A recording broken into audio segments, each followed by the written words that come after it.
Donc, imagine que tu aies deux droites comme ça. Une droite AB, qui coupe les points A et B, et une droite CD, qui, elle, coupe les points C et D. Disons que ces droites sont sur le même plan. Dans notre cas, ça va être le plan de ton écran ou d'une feuille de papier. Et disons aussi qu'elles ne se coupent jamais. Ces droites ne sont pas la même droite, elles sont sur le même plan et elles ne se coupent pas, elles ne se croisent pas. On dit alors qu'elles sont parallèles. Ce que l'on va étudier dans ce cours, c'est comment les angles se comportent avec les droites parallèles. Allons-y. Donc on a ces deux droites parallèles, la droite AB, parallèle à la droite CD. On va ajouter à notre schéma une droite qui coupe nos deux droites parallèles. On va l'appeler la droite L.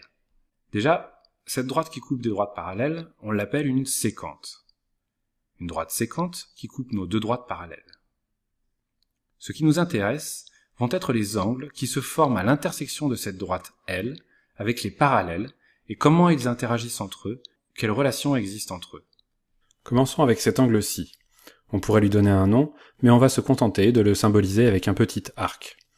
On sait déjà qu'il est égal à son angle opposé par le sommet, donc avec cet angle-ci. Même chose avec cet angle-là en vert, qui est égal avec son angle opposé par le sommet ici. Rappelle-toi que les angles opposés par le sommet sont les deux angles de part et d'autre d'une intersection. On peut montrer qu'il y a égalité entre ces deux angles avec un double arc, ou alors avec une petite marque comme ça. Donc, ces deux-là en rose sont égaux, et ces deux-là en vert sont égaux. On a le même cas de figure en haut, ces deux-là sont égaux entre eux, et ceux-là aussi, étant donné que ce sont des angles opposés par le sommet. Ceci étant dit, je te propose de te pencher sur la relation qui existe entre cet angle-ci et cet angle-là. Si tu regardes bien la figure, tu te dis qu'ils ont l'air égaux. Donc, si on les mesurait avec un rapporteur, on obtiendrait la même valeur pour les deux. Pour te l'expliquer, je vais dessiner deux droites parallèles horizontales ici pour que ce soit plus clair. Si ces deux droites sont parallèles, et que j'ai une droite séquente ici, ce que je disais est que cet angle-ci va avoir la même mesure que cet angle-là. Pour te le représenter, imagine que l'on penche différemment cette droite, que l'on change son inclinaison. Tu vas toujours avoir cet angle-là égal à cet angle-ci. Il n'y a pas vraiment de démonstration de cette égalité. Les mathématiciens diraient que c'est intuitivement évident. Si par exemple, tu plaçais un rapporteur pour mesurer ces angles, tu aurais un des côtés de l'angle sur la graduation 0 comme ça, et l'autre côté pointerait sur ce point du rapporteur. Et si tu déplaçais le rapporteur sur l'autre angle, tu obtiendrais exactement la même chose. Tu aurais la graduation 0 ici sur la droite parallèle, et la droite séquente couperait le rapporteur exactement au même endroit. Tout ceci nous indique que cet angle n'est pas seulement égal à son angle opposé par le sommet en bas à gauche, il est aussi égal à cet angle en haut à droite.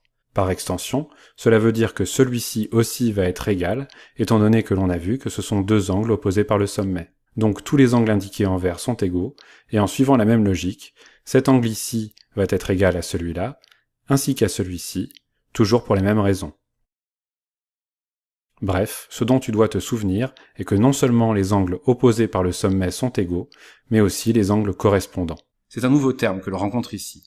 Cet angle ici et cet angle-là sont des angles correspondants. Ici aussi d'ailleurs. Pour clarifier tout ça, on va nommer tous ces angles.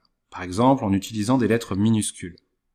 Donc on a ici l'angle A, l'angle B, l'angle C, l'angle D, et là-haut, l'angle E, l'angle F, l'angle G et l'angle H. Du fait qu'ils sont opposés par le sommet, tu sais que B est égal à C. Mais tu sais aussi qu'ils sont égaux à F, étant donné qu'on a vu qu'ils étaient correspondants, et F est égal à G. Les angles opposés par le sommet sont égaux, les angles correspondants sont égaux, donc par extension, B est égal à G. Les angles alternes-internes sont égaux. B et G sont de chaque côté de la droite séquente, entre les deux droites, c'est pourquoi on dit que ce sont des angles alternes-internes. Ce n'est pas la peine de mémoriser cette nouvelle notion d'angle alterne-interne pour l'instant. Contente-toi de te souvenir de l'égalité des angles opposés par le sommet et correspondants. Pour les autres paires d'angles, on a la même chose. A est égal à D, qui est égal à H,